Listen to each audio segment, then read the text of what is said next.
Good afternoon po sa inyong lahat. At ngayon naman po ay magkakaroon po tayo ng introductory study on the Book of Psalms. Bahagi po ito ng ating worship leading series para sa ating church here at VBM. Ito po ang magiging scope ng ating pag-aaralan. This is actually a 2-day study. Pag-aaralan po natin for today would be part 1, which covers yung objectives, introduction to the Book of Psalms. At saka next week naman po yung part 2 and 3. Part 2 covers yung studying the Book of Psalms, yung overview ng studying the Bible, and then yung iba't ibang principles na ginagamit natin para pag-aralan yung aklat. Ang part 3 naman ay this one is about yung writing of our introduction para sa ating community singing. This will involve yung making of our outline for the introduction and putting yung body into that particular outline para ma-complete natin yung introduction natin. Meron tayong exercise para sa ating last day, which is Psalm 23. Gagawa natin ng introduction yon, yung Psalm 2. At saka syempre magkakaroon po tayo ng assignment which involves us making our own intro para sa community singing. Ang objectives ng ating pag-aaral ay twofold. Number 1, meron tayong, in terms of theology, we are to discover the author's intended meaning so that we can properly respond to God in worship and are prepared to engage in the world we live in. So, it involves more on the proper interpretation of the text or scripture. Number 2, sa ministry, gain a basic understanding of the Book of Psalms so that we are better equipped to minister to God's people, especially during the gathering and singing of the saints, by writing theologically sound introductions to the community singing. So, ang requirement sa atin dito ay twofold. One is so that we can respond to God properly by properly studying His Word. At pangalawa, in terms of ministry, so that we can serve God's people properly rin, based on the basic understanding of the Book of Psalms. Next, so merong quote yan, si R.C. Sproul, isa sa mga favorite theologians ko. Sabi niya sa kanyang aklat, "How then shall we worship?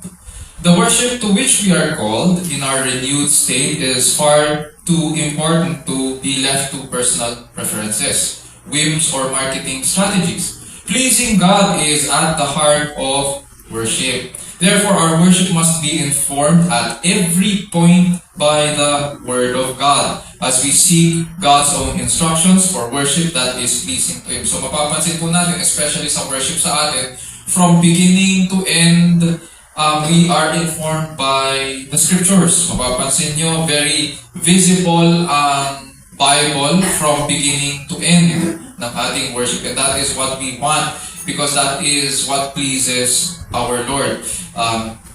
We agree with R.C. Sproul as well na hindi dapat natin iniiwan ang ating worship sa mga personal preferences or opinions, mga whims, at saka marketing strategies. That way, those things will not work para pagdating sa pag-worship. Because pleasing God is at the heart of worship. Okay. Punta naman tayo dito sa introduction to the Book of Psalms. Subdivided po ito as follows. Pag-aaralan natin yung definitions. What does Psalms mean? Meron tayong overview ng aklat. Tapos, titignan natin yung iba't ibang klase ng Psalms. And then yung authors ng Psalms. And then yung first audience. Yung structure ng book, pag-aaralan rin natin. At kung kailan ito sinulat. At kailan probably kinompile. And then, pag-aaralan rin natin yung mga doxologies ng Book of Psalms. Ang Book of Psalms is subdivided into 5 books. Yung mga gumagamit dito ng commentaries, katulad ni Ronel, tsaka ni AJ, malamang napansin nila yun sa kanilang mga pag-aaral sa mga materials nila. May book 1, may book 2, hanggang book 5. At saka syempre, isa-summarize natin yung book of Psalms. So, as we go along sa ating pag-aaral, kung meron po tayong mga questions, I encourage you to write them down. Tapos toward the end of our study, kung meron tayong gustong i-raise, doon na lang natin i-raise at the end para ma-cover po natin muna lahat, and then doon na lang sa katapusan natin itackle yung mga individual questions natin. At least that will give us time to focus sa pag-aaral, and then time to focus naman din at the end doon sa mga concerns natin. Ang ibig sabihin ng psalm ay song sung with musical accompaniment. It comes from the Greek word psalmos. In Hebrew, the title of the book is Tehillim, meaning songs of praise. So itong book of Psalms, the book of Psalms is actually a collection of 150 ancient Hebrew songs of praise.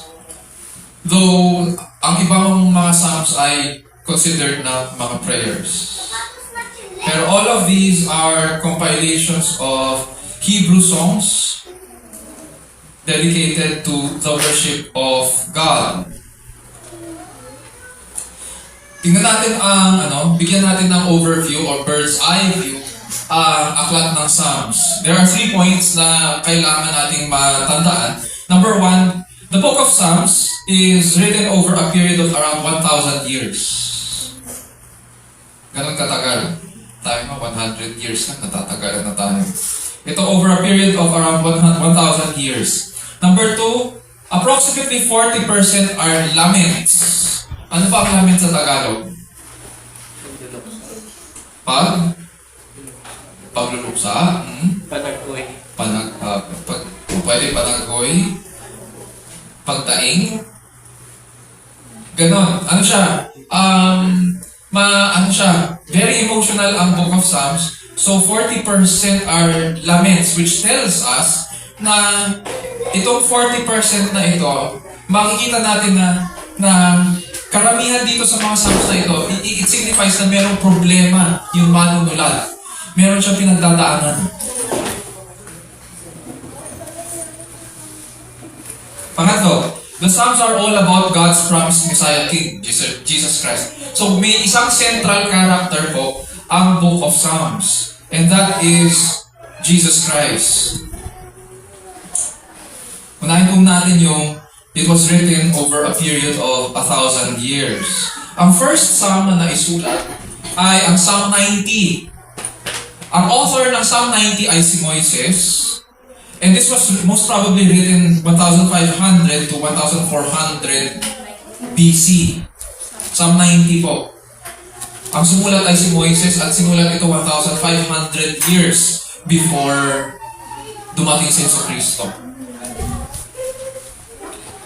Ang last Psalm na naisulat ay ang Psalm 126. Ang author nito ay anonymous. At simulat ito mga 500 years to 400 years before Christ came. Ang sabi nga sa Psalm 126, 1-3, when the Lord turned again to the captivity of Zion, we were like them that dream. Then was our mouth filled with laughter and our tongue with singing. Then said they among the heathen, the Lord hath done great things for them. The Lord hath done great things for us, whereof we are glad. May kinalaman po ito sa kanilang liberation from the exile. Kaya siya naisulat ng panahon ito. Matatandaan natin, di ba, itinapon sila ng Panginoon sa Babylon, and then muli silang nakalabas at nakabalik sa Jerusalem. Yun yung time na yun na isulat ang Psalm 126. So imagine from the time of Moses, papunta sa pagbalik nila sa Jerusalem. Yung period na yun, yun yung time na naisulat itong aklat na ito. Number 2, approximately 43% are laments. Ibig sabihin, 64 out of 150 Psalms are laments. They visibly express sorrow, pain, mourning, and regret. May dalawang klase ng lament, yung individual laments, 47 Psalms, yung community laments na may kinalaman sa kanilang bilang isang bayan. These are 17 Psalms. Nandyan sa baba yung 47 Psalms na individual laments at saka yung corporate laments nandyan dito sa baba as a note. Bibigay ko po ito again, ulitin ko, bibigay ko ito as a copy para ma-review natin. Meron tayong copy din ito. Sabi po ni Ian Hamilton sa kanyang article, 3 Things You Should Know About Psalms. The life of faith, personal and corporate, is lived in a fallen world and opposed by the flesh, the world, and the devil. Jesus told his disciples, "In the world you will have tribulation." John 16:33. The Psalms give heart expression to the struggles, sorrows, and weariness, perplexities, and failures that are the daily experience of every believer. Sa makatuwid, normal po sa buhay ng isang mananampalataya na dumaan sa mga pagsubok at paghihirap. Hindi natin dapat kinasusuklaman ang paghihirap at pagtitiis kasi bahagi yon. Sabi nga ni Ian, the Psalms give heart expression or emotions to the struggles, sorrows, weariness, perplexities, and failures that are the daily experience of every believer. Daily experience.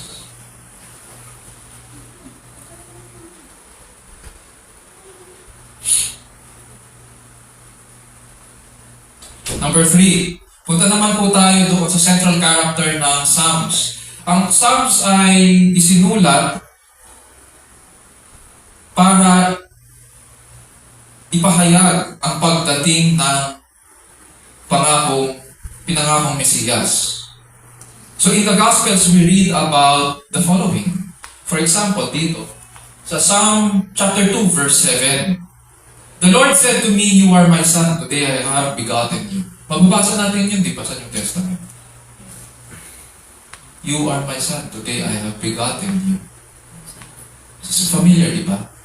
You are my son, in whom I am well pleased. Saan natin mababasa yun? Sa baptismo. Sa baptismo ni Jesus Christ. Next, we also read about Psalm 41, verse 9. "Even my close friend in whom I trusted, who ate my bread, has lifted his heel against me." Sino tinutukoy dito? Si Judas. So sa buhay ni Yesu Cristo, Psalm 41, verse 9. Next, Psalm 22, verse 1. Sabi dyan, my God, why have you forsaken me?" Sa krus, di ba? And then we are to think about then of Jesus' words to His disciples pagkatapos niya muling mabuhay. Sabi niya, "These are my words that I spoke to you while I was still with you." Sabi niya, "That everything written about me in the law of Moses," yung law of Moses na tinutukoy dyan, yan yung first 5 books. Genesis, Exodus, Leviticus, Numbers, and Deuteronomy. Tapos yung prophets, of course, yung prophetic books, at saka yung Psalms, sabi niya, "Everything written about me in the Psalms must be fulfilled." Then He opened their minds to understand the Scriptures. So, tinutukoy niya dito Scriptures in the Old Testament. Hence, we will see here na ang central character ng Book of Psalms is Christ Himself. The Psalms in their entirety speak of God's promised Messiah King. He is the blessed man, doon sa Psalm 1, who exemplifies the righteous life. He is the King, also in Psalm 2, whose enemies will become His footstool. He is the righteous sufferer, who epitomizes trust in the Lord sa Psalm 22. Siya yung central character. Sabi nga ni St. Augustine, the Bishop of Hippo, Jesus Himself, the singer of the Psalms. Jesus sang the Psalms. Nandito siya. It is His word, it is His scripture. Okay, punta naman po tayo sa types of Psalms. Maraming klase ng Psalms sa scripture. Merong laments, may thanksgiving Psalms, merong hymns, may enthronement Psalms, May royal psalms, Zion psalms, wisdom psalms, songs of confidence, Torah, or yung law, at saka liturgies. So, dahan-dahan nating tatalakayin yan. Unahin muna natin yung laments. Ang laments po, kanina nabanggit natin, ano yun? Yung term na ginamit niya? Panagoy o pagluksa, pagdaing, yun. It basically lays down yung troubled situation before the Lord dahil dumadaing nga siya kasi meron siyang pinagdadaanan. And he is asking the Lord for help, for relief, for deliverance, or rescue. For example, does God really understand? These are the questions it asks. Does He really see my pain and appreciate the way I am suffering? Does He see the hopelessness of my situation? So a number of these are of mixed type that can also be, itong mga laments pwede rin maging royal psalms, pwede rin maging Zion psalms. There are also community psalms na lament, katulad ng Psalm 12, at saka individual lament, Psalm 13, which is Psalm 13. The largest category by far, composing 43% of psalms, ay laments. Example, Psalm 12, verse 1. Sa Psalm 12, makikita rin natin na mayroong subscript sa ilalim. Pagkatapos ng title na Psalm 12, mayroong nilalagay dyan, may mga nilalagay ang mga scholars na nakasulat. God, a helper against the treacherous, for the choir director upon an 8-string lyre, a psalm of David. So nilalagay din nila doon yung author ng psalm. Sabi dyan sa verse 1, help, Lord, for the godly man ceases to be, for the faithful disappear from among the sons of men. So, patagoy siya. Humingi siya ng tulong sa Panginoon. Why? Anong sigaw niya? Kasi dahan-dahan silang namamatay. Nawawala sila sa balat ng lupa. Ang mga maka-Diyos daw. Yung mga tapo. Next, tingnan natin isa pa. Psalm 3, verses 7 to 8. Sabi po dyan, arise, O Lord, save me. Save me. O my God, for you have smitten all my enemies on the cheek. You have shattered the teeth of the wicked. Next, tingnan naman natin Thanksgiving. Punta tayo sa Thanksgiving, pasasalamat. These are prayed when God delivers you out of your misery. It is an expression of gratefulness to the Lord for what He's done. So, God loves to hear us express our delight in Him and that our situations have improved. So, as with, katulad rin ng mga laments, there are community Thanksgiving Psalms at saka individual Thanksgiving. Katulad ng Psalm 9 at saka Psalm 30. Tingnan natin itong mga to. Psalm 9 verses 1 to 4. It's a psalm of thanksgiving for God's justice, for the choir director on Muth Labin. So, most probably, ano yan? Baka tono yan. Yun yung tono na ilalagay dito. A Psalm of David, or Death to the Son. Sabi niya, verses 1 to 4, I will give thanks to the Lord with all my heart. I will tell all of your wonders. I will be glad and exult in you. I will sing praise to your name, O Most High. When my enemies turn back, they stumble and perish before you. For you have maintained my just cause. You have sat on the throne, judging righteously. Punta tayo sa hymns. Itong mga hymns na psalms ay merong format, yung SRR. S signifies yung summons. Mapapansin natin, magsisimula siya, let us praise the Lord. Or, tapos susundan niya ng reasons. Why should we praise the Lord? Ganon. This is the heart of the psalm. So, mapapansin natin na yung reason for us to sing to the Lord or praise Him, ibibigay niya. Yun yung heart ng psalm. At saka, syempre, yung recapitulation. Uulitin niya. Mapapansin natin may mga psalms na kung ano yung sinimulan niya, uulitin niya doon sa huli. So, these are hymns. It ends with kung ano yung summon niya, yun din yun yung pagtatapos niya. For example, Psalm 30, verses 4 to 5, tapos yung kanya recapitulation sa verse 12. Sabi dyan, verse 4, sing praise to the Lord, you His godly ones, and give thanks to His holy name. For His anger is but for a moment, His favor is for a lifetime. Weeping may last for the night, but a shout of joy comes in the morning. Some familiar ba to? Yes. Weeping may last for the night, but a shout of joy comes in the morning. Nandyan yan, isa sa mga kanta natin. Verse 12, sabi niya dyan, yung recapitulation, that my soul may sing praise to you and not be silent. O Lord my God, I will give thanks to you forever. So verse 4, and give thanks to His holy name. Inulit niya. Psalm 119. Psalm 119 verses 1 to 2, tapos 175 to 176. Makikita natin yung subscript dyan sa ilalim ng Psalm, meditations and prayers relating to the law of God. Sa verses 1 to 2, sabi po niya, how blessed are those whose way is blameless, who walk in the law of the Lord. How blessed are those who observe His testimonies, who seek Him with all their heart. Yung familiar dito sina AJ at saka sina Ronel sa kanilang pag-aaral ng Book of Psalms. Mapapansin natin later on, sa 175 and 176, anong sinasabi dyan ng author? Let my soul live that it may praise you, and let your ordinances help me. I have gone astray like a lost sheep. Seek your servant, for I do not forget your commandments. So inulit niya kung ano yung thought niya doon sa verses 1 and 2. Punta tayo sa Psalm 149 verses 1 to 2. Dito makikita natin Israel invoked to praise the Lord.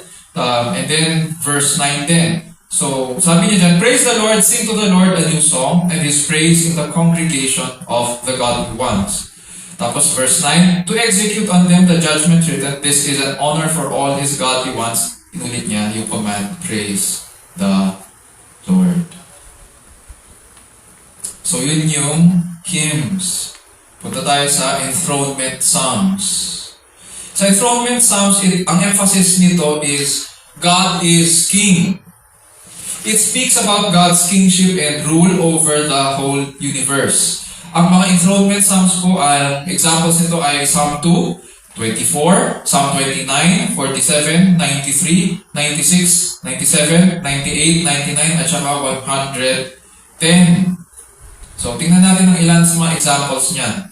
Psalm 93 verse 2, your throne is established from of old, you are from everlasting.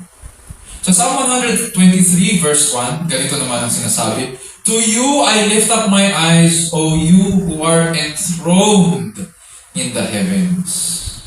Ganyan ang enthronement psalms. Tapos, royal psalms naman. Ang royal psalms, they talk about the king and what God can do for the author, yung writer ng psalm. It presents the Davidic monarchy as the vehicle of blessing for God's people. So, some of these are prayers, katulad ng Psalm 20. Yung iba, thanksgiving, Psalm 21. Yung iba naman ay mga hymns, laments, and liturgies. Pero all of them relate to Messiah as the ultimate heir of David by setting a pattern, katulad ng Psalm 20 to 21, or portraying yung rule ng hari in such a way that only the Messiah can fulfill yung rule na sinasabi dito by focusing on the future as well. Psalm 110. So, ano basically sinasabi ng Royal Psalms? Isa lang ang sinasabi niya, God preserves our king, yung ruler natin, yung human ruler. Bless our king, encourage our king.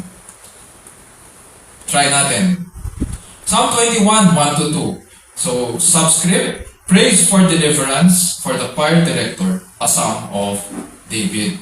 Sabi dyan, O Lord, in your strength, the king will be glad. Yan, they are singing about God's rule over His kingdom sa pamamagitan nung king who is on His throne. O Lord, in your strength, the king will be glad, and in your salvation, how greatly he will rejoice. You have given him his heart's desire, and you have not withheld the request of his lips. Selah. Ang salitang Selah, pag-aaralan din natin mamaya, expression siya. Most probably, ang ibig sabihin ay rest or silence.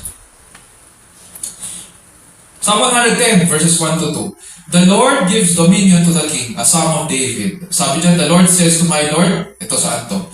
The Lord says to my Lord, sit at my right hand until I make your enemies a footstool for your feet.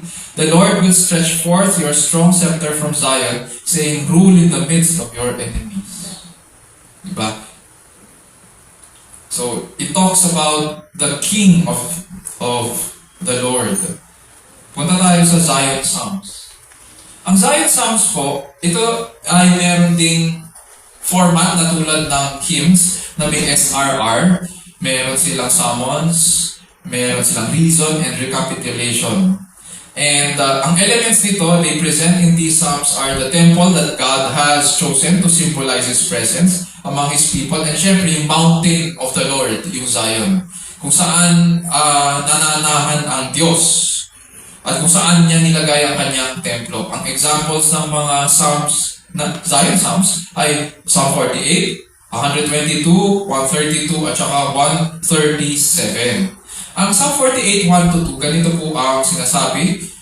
The beauty and glory of Zion, a song, a psalm of the sons of Korah.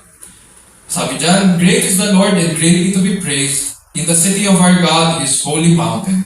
Beautiful in elevation, the joy of the whole earth. Kinakanta natin yan, di ba? Joy of the whole earth, di ba? Is Mount Zion in the far north, the city of the great King. Ang Mount Zion is also the city of God. So yan yung basically contents ng awitin. Next, Psalm 132 verses 13 to 14. Prayer for the Lord's blessing upon the sanctuary, a song of ascents. Ito yung minsan na pinag-uusapan namin ni AJ, yung song of ascents, yung pag-akyat sa Jerusalem. For the Lord has chosen Zion, He has desired it for His habitation. Pero dito ang pag-akyat niya sa verse 13 ay ang pag-akyat sa Mount Zion. He has desired it for His habitation, that is where the Lord lives. This is my resting place forever, sabi ng Panginoon, here I will dwell, for I have desired it. Punta tayo sa Wisdom Psalms. Ang Wisdom Psalms are Hokmah means the ability to make the right choices. So, ang Wisdom Psalms, they talk about two ways. Pag sinabing two ways, may contrast yun. Yung ways of the righteous versus ways of the wicked. They teach us to cultivate a long-term mindset, fixing our hearts and minds on what is truly ultimate rather than living for short-term lang. Imbes na short-term, syempre, ang pinag-uusapan natin dito ay para sa eternity. So how should I live now? Should we think about these things? Makita po yung mga ganyang klaseng mindset sa Psalm 1, 14, 37, 73, Psalm 91, 112, 119, at saka Psalm 128. Tingin tayo ng sample. Psalm 1:1, the blessed man. Alam natin yan. At saka verses 4 to 6, the righteous and the wicked contrasted. Sabi po dyan, how blessed is the man who does not walk in the counsel of the wicked, nor stand in the path of sinners, nor sit in the seat of scoffers. May mga scholars na nagsasabi na ang Psalm 1 is parang table of contents ng Book of Psalms. Pag binasa mo ang Psalm 1, malalaman mo agad kung ano ang buong Book of Psalms. It opens you up doon sa overview ng buong aklat. Sabi niya sa verses 4 to 6, the wicked are not so. So, from verse 1 hanggang verse 3, pinag-uusapan doon yung matuwid. Tapos sa verse 4 to 6, sabi niya, the wicked are not so, but they are like chaff which the wind drives away. Therefore, the wicked will not stand in the judgment, nor sinners in the assembly of the righteous. For the Lord knows the way of the righteous, but the way of the wicked will perish. Yun yung wisdom ng Psalm 1. Tapos Psalm 14, verse 1 at saka 4 to 5. Folly and wickedness of men. Pag sinabing folly, yung foolishness. Old English siya para sa salitang foolish. O kamangmangan. For the choir director, a psalm of David. The fool has said in his heart, there is no God. Sa panahon natin, ano tawag natin dito sa ganitong tao? Atheist. The fool has said in his heart, there is no God. They are corrupt. They have committed abominable deeds. There is no one who does good. Sapagkat ang taong nagsasabi na walang Diyos, siya po sa mata ng Diyos ay mangmang. At siya po ay corrupt. They have committed abominable deeds. There is no one who does good. Pero actually, pag tinignan po natin, itong there is no one who does good, nirepeat din ito sa aklat ng Romans. Do all the workers of wickedness not know, who eat up my people as they eat bread and do not call upon the Lord? There they are in great dread, sapagkat for God is with the righteous generation. So yun yung wisdom psalms. Punta naman tayo sa songs of confidence. These psalms enable worshipers to deepen their trust in God amid difficult circumstances. Maganda pag-aralan itong mga categories na ito, lalo na kung mayroon tayong halimbawa mga categories ng mga sermons. For example, so wisdom psalms, kung ang pinag-aaralan po natin ay karunungan o mga promises ng Panginoon sa Bible, pwedeng gamitin itong mga ganitong categories. Pag ang pinag-aaralan ay tungkol sa worship, pwede tayong pumunta sa mga royal psalms, pwede tayong pumunta sa mga hymns, pwede tayong pumunta sa mga Zion Psalms, pili tayo from there. So these, magandang pag-aralan yung mga categories kasi pwede natin i-match doon sa mga categories ng mga sermons na ating pinag-aaralan. And possibly, ganun din makakatulong siya sa paghanap ng mga awitin natin para sa community singing. So itong songs of confidence, these psalms enable worshipers to deepen their trust in God amid difficult circumstances.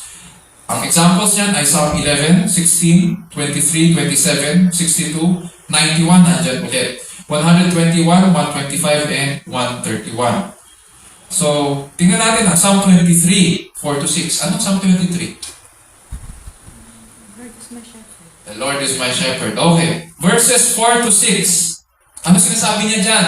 What talks about yung confidence ng writer ng Psalm? Sabi niya dyan, even though I walk through the valley of the shadow of death, I shall fear no evil, for you are with me. Di ba may confidence siya? May tapang siya. Nagtitiwala siya, nananalig siya sa Panginoon, even though he walks through the valley of the shadow of death. Sabi niya dyan, your rod and your staff, they comfort me. You prepare a table before me in the presence of my enemies. You have anointed my head with oil. My cup overflows. Surely goodness and mercy or loving kindness will follow me all the days of my life, and I will dwell in the house of the Lord forever. Kaya pala kaya niya lumakad doon sa valley of the shadow of death. It is because of all these blessings na binigay ng Panginoon sa kanya. Hindi lang sa buhay na ito. Sabi niya, surely goodness and loving kindness will follow me all the days of my life. Yun lang ba? Hindi. And I will dwell in the house of the Lord. Dito lang ba sa buhay na ito? Hindi. Sabi niya, forever. So in this life and the next. Kaya ganun na lang siya ka-confident. Psalm 27 verse 3. A psalm of fearless trust in God, a psalm of David. Sabi dyan, though a host encamp against me, my heart will not fear. Though war rise against me, in spite of this, and thou I shall be confident. Merong contrast. Nandyan yung kaaway, at napapalibutan siya ng kanilang mga tents. Pero sabi niya, hindi ako matatakot. Nandyan man sila nakapalipot sa akin, nandyan sila sa aking paligid, hindi ako matatakot. I will be confident in the Lord. Next, Torah Psalms. Ang ibig sabihin po ng Torah sa Hebrew ay teaching or law. And there are two big Torah Psalms, yung Psalm 1 at saka Psalm 119. Ilang verses ang Psalm 119? Sige nga. Sige, hanapin nyo.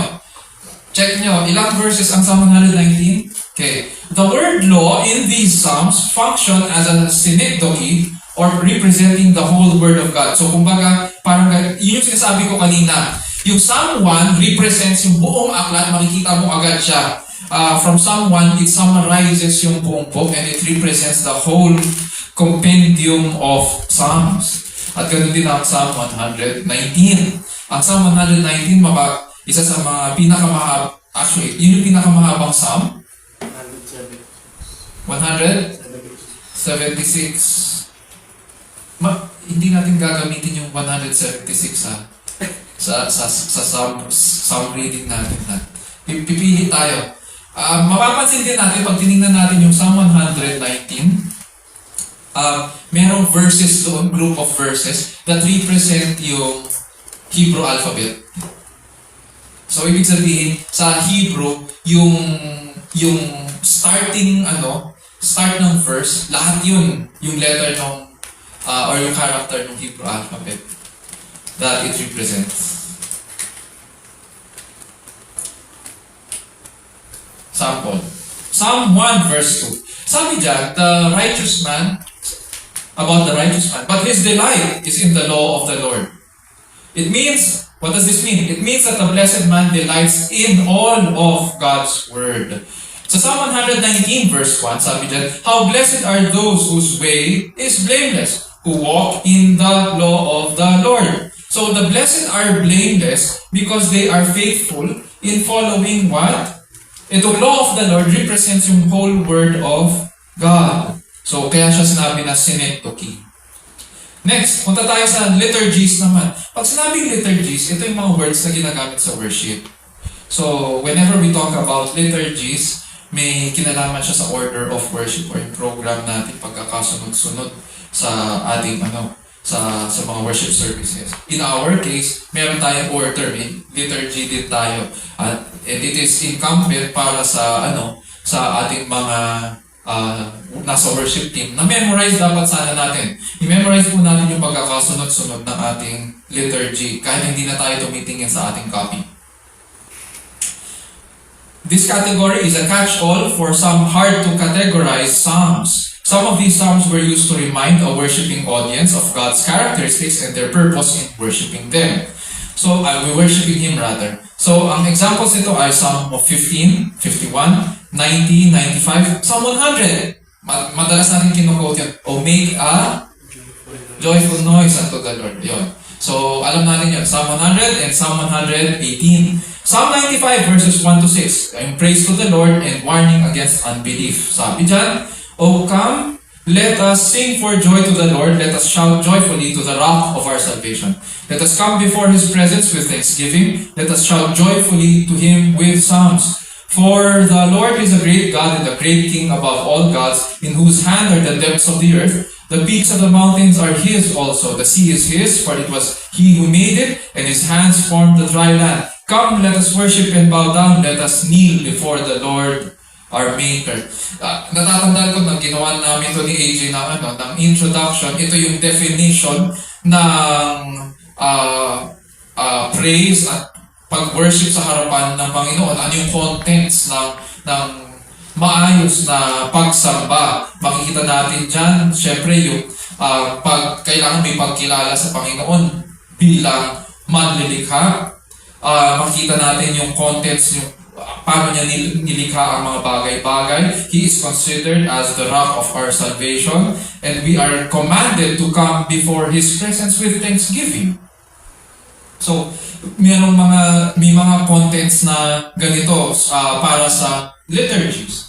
Punta tayo, isang kilalang psalm, Psalm 100, sabi dyan, all men exhorted to praise God, a psalm for thanksgiving. Shout joyfully to the Lord, all the earth, serve the Lord with gladness, come before Him with joyful singing.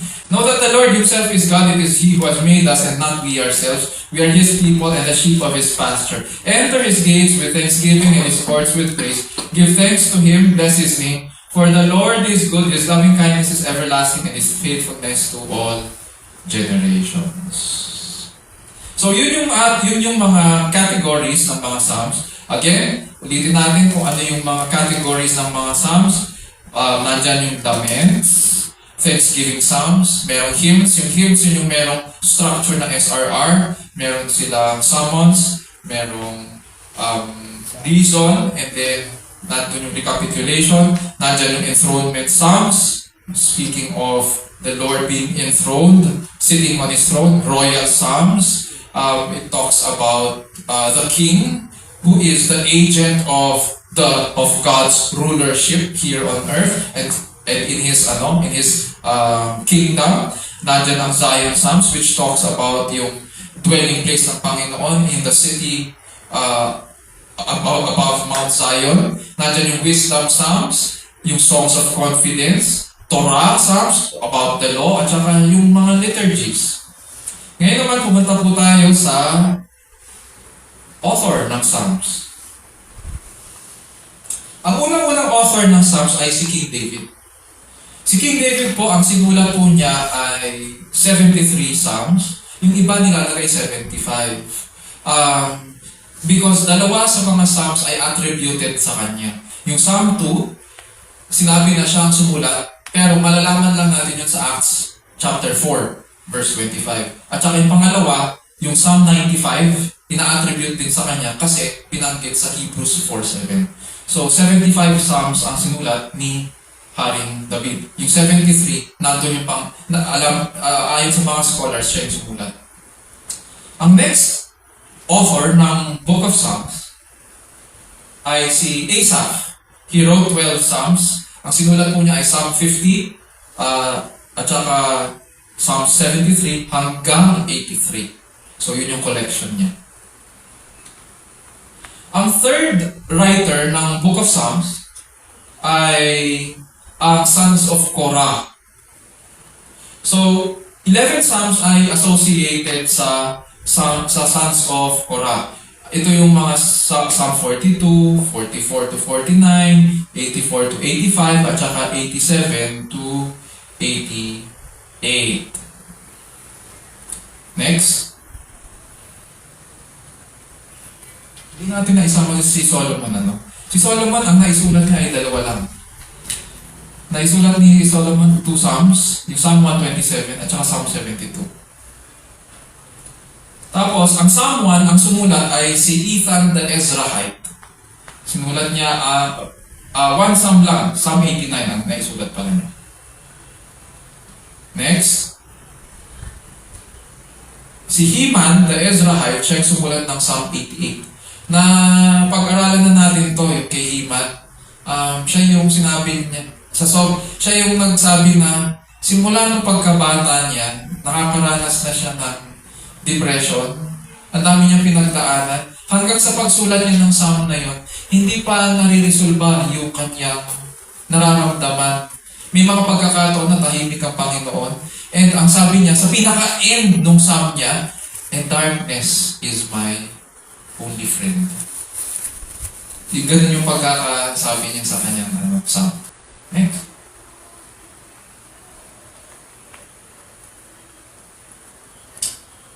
Tsaka si Moses. Si Moses po ang sumulat ng first Psalm, Psalm 90. Tapos, 48 Psalms are anonymous. Hindi natin alam kung sino yung mga writers ng 48 na Psalms. So, basically, ito ang mga writers, si King David, si Asaph, yung mga Sons of Korah, King Solomon, si Ethan and Heman, the Ezrahites, at saka, syempre, si Moses.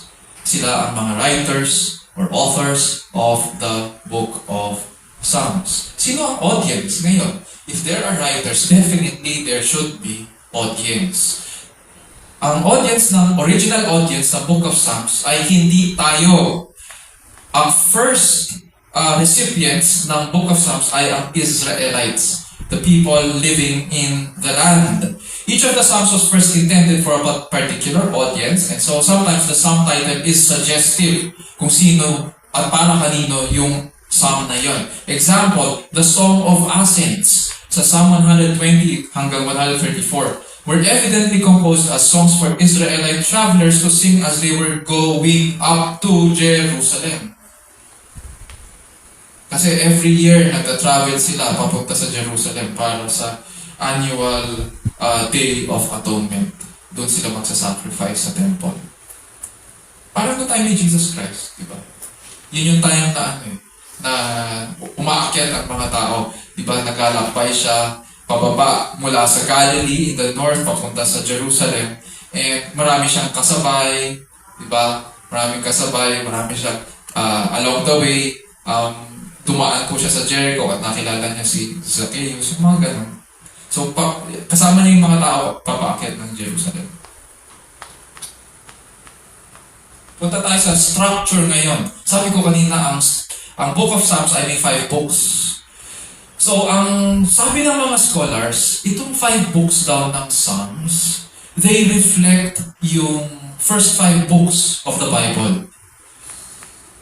So, it imitates, it mirrors yung first 5 books. Ano ba yung first 5 books ng Bible? These were written by Moses, Genesis, Exodus, Leviticus, Numbers, Deuteronomy. Ang tawag po dito sa first 5 books ay Torah, or sometimes ang tawag din ay Pentateuch. Pentateuch ang yung sa Greek. So, itong first 5 books of the Bible is being reflected daw dito sa Book of Psalms.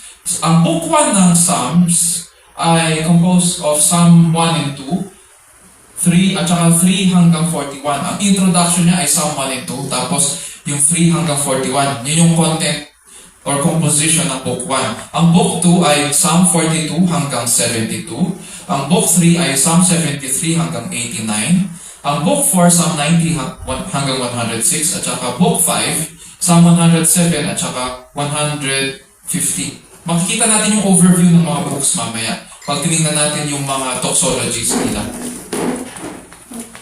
So, kailan ba sulat itong mga books na ito at saka kailan sila na-compile? So, makikita natin dyan, medyo if you can come closer. Ang chapters 1 hanggang 41, all of these are 41 Psalms. Ang chief author po nito ay si David at saka syempre merong mga anonymous authors ng Psalm 33. Tapos, ang Psalm 42 to 72, ang chief author ay si David, yung sons of Korah, Asaph, and Solomon. And yung Book 3, Psalm 73 to 89, nandyan ulit si Asaph, sons of Korah, Ethan, at saka si Heman, the Ezrahite. Sa Psalm 90 to 106, nandyan si Moses, si David, at saka some anonymous writers. And then Psalm 107 to 150, nandyan si David and Solomon. And then may mga anonymous writers. All of which, pag pinagsama-sama, this would span around 950 to 955 years. Possible compilers ng Book of Psalms ay si David. Makikita natin yun sa 1 Chronicles 16:4-7. Meron siyang binanggit tungkol doon sa pag-compile ng salita ng Panginoon. Si Solomon, si Jehoshaphat, si Jehoiada, si Hezekiah, si Josiah, at si Nehemiah, at saka si Prophet Ezra. So they are the possible compilers ng itong collection of songs over a period of 1,000 years. Tingnan naman natin yung overview ng books 1 through 5 ng Psalms. We will look at them through the doxologies sa bawat book. Ano ba ibig sabihin ng doxology? Karaniwan pag pinag-uusapan ng doxology, ang alam lang natin, tumayo po tayo lahat para sa doxology. Tapos, anong mangyayari? Praise God from whom all blessings flow. Yun. Pero ang ibig sabihin talaga ng doxology ay it is composed of compound Greek words, two compound Greek words na ang doxa, meaning glory, at saka, or splendor, or grandeur, at saka ang logos, meaning words, or words of glory and splendor. It's a word of praise sa Panginoon, doxology. And since the early church, doxologies have been a way for Christians to express their love and thankfulness for what God has done in their lives. Ngayon, tingnan natin yung kanilang mga doxologies. Sa Book 1, makikita natin yung doxology sa Psalm 41, verse 13. Tapos sa Book 2, nandyan sa Psalm 72, 18 to 19, nandun ang, kumbaga parang yung imagine mo, umaakyat ka sa isang bundok at saka yung pinakatugatog ng bundok, nandoon sa doxology, doon mo makikita yung pinakamagandang view ng aklat na yon doon sa doxology na yon. So, yung from Psalm 1 to 41, nandun sa 41:13 ang pinaka-tuktok ng kagandahan ng Book 1. Tapos sa Book 2, nandun sa Psalm 72, 18 to 19. Tapos sa Book 3, nandun sa Psalm 89, 52. Sa Book 4, Psalm 106, verse 48. At saka Book 5, Psalm 107 to 150. Nandun sa 150 verses 1 to 6, which is the whole chapter. Tingnan natin. Sampulan natin. Sa Book 1, ang theme ng Book 1 is the God who created mankind and punished disobedience with death because with death began his great redemption with his covenant to Abraham, whose descendants arrived in Egypt as God's cherished people. Diba? It talks about, ganyan yung Genesis eh. Yun yung theme niya. So ngayon, anong doxology or ano yung pinakatugatog ng Book 1, ng Psalm 1 to 41? Sabi dyan, Psalm 41 verse 13, Blessed be the Lord, the God of Israel, from everlasting to everlasting. Amen. So yun yung ano niya, yun yung summary niya ng Book 1. Speaking about, when you look at, pag minirror mo siya doon sa Genesis, ganyan ang magiging word of praise ng Psalms sa Book 1. Tingnan natin ang Book 2 naman. Ang theme ng Exodus po is this: when God brought His chosen people Israel out of slavery through His servant Moses, He entered a covenant relationship with them and instituted His dwelling with them, the tabernacle. So ano ngayon ang tuktok? Ano ngayon ang word of praise ng Psalm para sa Diyos na nagpahayag sa kanyang sarili kay Moises at sa people of Israel? Ang sabi sa Psalm 72 verses 18 to 19, Blessed be the Lord God, the God of Israel, who alone works wonders. Ano yung wonders na yun? Makikita natin sa Book of Exodus, yung wonders na ginawa ng Panginoon, pinag-aaralan ng mga bata, yung sampung salot, yung paghatik sa dagat, diba? Yung pag-lipol sa Egypto, all of those wonders. And blessed be His glorious name forever, and may the whole earth be filled with His glory. Amen and amen. Galing, diba? Book 3, punta tayo sa Book 3. Ang Leviticus po, tungkol sa bang Leviticus? Nag-usap kami ni Kyle last time, sabi niya hindi niya maintindihan daw ang Book of Leviticus ba yun? Nahirapan siya. Ang Book of Leviticus, ang theme niya is God forgives sin and makes people holy through blood sacrifice. It talks basically about yung holiness ng Panginoon. And then He expects His people to live in fellowship with Him by following, ano daw? Makita mo dyan ang daming regulations concerning separated living or holy living. So ano ngayon, pagkatapos ng Book 3, ano ngayon ang praise sa Panginoon? Sa Psalm 89 verse 52, Blessed be the Lord forever. Amen and amen. Book 4, Numbers. Ang theme ng Book of Numbers is this: God used Moses to lead the Israelites from Sinai to Kadesh. But even after they rejected Him there, resulting in the wilderness years, He remained faithful to them and led a new generation to the edge of the promised land. So sa Numbers, makikita natin yung katapusan ng first generation, papunta doon sa second generation. And bagaman hindi nagtiwala yung first generation sa Panginoon, He remained faithful to them. So ngayon, ano ngayon ang word of praise ng Book of Psalms sa Panginoon? Psalm 106 verse 48. Sabi dyan, Blessed be the Lord, the God of Israel, from everlasting even to everlasting, and let all the people say, Amen. Praise the Lord. Book 5. Ano ang theme ng Deuteronomy? Ang theme ng Deuteronomy is that through Moses' great speeches near the end of his life, ang nagsasalita kasi sa Deuteronomy, all of these are Moses' words kasi nagnanarrate siya doon. And as he nears the end of his life, God reminded Israel, who was on the verge of entering the promised land, of His mighty acts, His covenant, and His mighty command. So, papasok na sila sa Kanaan. They were preparing for that. Ang dala-dala ni Moises ay yung second generation na napapasok sa Israel. So, ngayon, dahil malapit na silang, dahil patawid na sila papuntang Kanaan, ano ngayon ang word of praise sa Panginoon? Dahil dinala na nila siya doon sa lupa. Dinala na niya sila sa lupang pangako.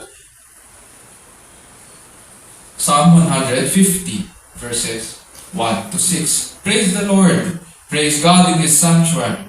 Praise Him in His mighty expanse. Praise Him for His mighty deeds. Praise Him according to His excellent greatness. Praise Him with trumpet sound. Di ba parang pagpasok, parang ganyan yung pagpasok sa Jericho di ba? Praise Him with harp and lyre. Praise Him with timbrel and dancing. Praise Him with stringed instruments and pipe. Praise Him with loud cymbals. Praise Him with resounding cymbals. Let everything that has breath praise the Lord. Praise the Lord. So, in summary, ano nga yun ang pag pinagsama-sama na natin? Ibalik natin kasi parang inano natin divide natin ngayon. Tingnan natin yung divisions ng book. Pagsama-samahin na natin, ano ba, tungkol ba saan ang Book of Psalms? Ang summary ng book is that God, the true and glorious King, is worthy of all praise and prayer, thanks, giving, and confidence, whatever the occasion. Kasi may mga laments. Hindi naman happy times lang. Hindi naman mga masasayang panahon lang. Nandiyan din ang times of difficulty, times of sorrow and suffering. So whatever occasion in personal or community life, God deserves all glory, honor, and praise, and thanksgiving and prayer. Sabi nga po ni Robert Alter sa kanyang commentary on the Book of Psalms, again and again, the psalmists tell us that man's ultimate calling is to use the resources of human language to celebrate God's greatness and to express gratitude for His beneficent acts. This theme is sometimes given special urgency by being joined with an emphasis on the ephemerality of human life. And what is that? Only the living can praise God. So ngayon po ay we have come to the end of our study. Sabi nga po ni Tim Keller sa kanyang devotion on the songs of Jesus, all theologians and leaders of the church have believed that the Psalms should be used and reused in every Christian's daily private approach to God, yung kanilang daily devotions, and in public worship. We are not simply to read Psalms, we are to be immersed in them so that they profoundly shape how we relate to God. The Psalms are the divinely ordained way to learn devotion to our God. And so that is why the book of Psalms is important in our devotion to God. So this ends our study of part 1 ng ating pag-aaral ng Introduction to the Book of Psalms.